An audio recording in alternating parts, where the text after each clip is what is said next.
ಇದು ನಮ್ಮ Sunday breakfast story. Sunday ಆಗಿರೋದ್ರಿಂದ ಸ್ಪೆಷಲ್ ಏನಾದರೂ ಇರಲೇಬೇಕು. ಆದರೆ ಇವಾಗ ಸ್ಪೆಷಲ್ ಮಾಡೋಕ್ಕಾಗದಿರೋದ್ರಿಂದ ರಾಗಿ ರೊಟ್ಟಿನೇ ಸ್ವಲ್ಪ ಸ್ಪೆಷಲಾಗಿ ಮಾಡೋಣ ಅಂತ ಮಸಾಲೆ ರಾಗಿ ರೊಟ್ಟಿ ಮಾಡಿದ್ದೆ. ಅದ್ರ ಜೊತೆಗೆ ಹುರುಳಿಕಾಳು ಚಟ್ನಿ ಪುಡಿ, ಹುರುಳಿಕಾಳು ಜೊತೆಗೆ ಒಂದು ಸ್ವಲ್ಪ ಕಡಲೆ ಬೀಜ, ಕಡಲೆಬೇಳೆ, ಉದ್ದಿನಬೇಳೆ ಎಲ್ಲ ಹಾಕಿ ಮಾಡಿದ್ದಿತ್ತು. ಅದಾದಮೇಲೆ ಸ್ವಲ್ಪ ಟೊಮೆಟೊ ಗೊಜ್ಜು ಸಾಲಲ್ಲ ಅಂತ ಹೇಳಿಬಿಟ್ಟು ಒಂದು ಸ್ವಲ್ಪ ದಾಲ್ ಮಾಡಿದ್ದೆ.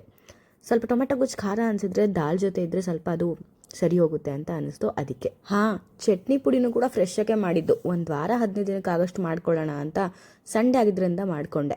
ಸೊ ಫ್ರೆಶ್ ಆಗಿ ಎಲ್ಲ ಪ್ಲೇಟ್ ಮೇಲೆ ಬಿದ್ದ ತಕ್ಷಣ ನನ್ನ ತಂಗಿ ನಾನು ಫಸ್ಟ್ ತಿಂಡಿ ಕುತ್ಕೋತೀನಿ ಅಂತ ಅಂದ್ಲು.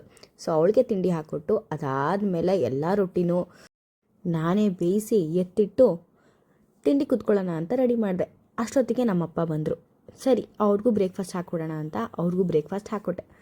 ಅದಾದಮೇಲೆ ನಾನು ತಿಂಡಿ ತಿನ್ನೋಷ್ಟೊತ್ತಿಗೆ ಆಲ್ಮೋಸ್ಟ್ 11:30 12 o'clock ಆಗಿಬಿಟ್ಟಿತ್ತು.